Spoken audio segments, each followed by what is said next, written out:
நீ செய்யற உதவி கண்டிப்பாக பல மடங்கு உனக்கு திரும்பி வரும். இது பிரபஞ்ச விதி.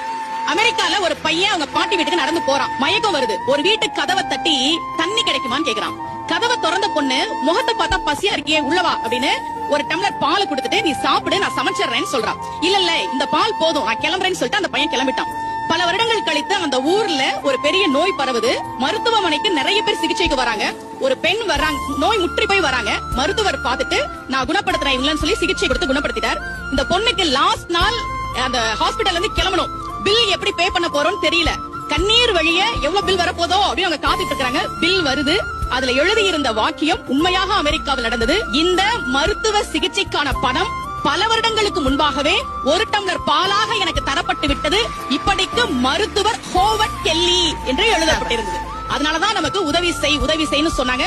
பக்தியில அன்னதானத்தையும் தானம் செய்வதையும் ஒரு அங்கமாகவே வைத்ததற்கு காரணம் நீ எதை கொடுக்கிறாயோ அது பல மடங்கு உனக்கு நிச்சயமாக திரும்பி வரும் என்பதால் தான்.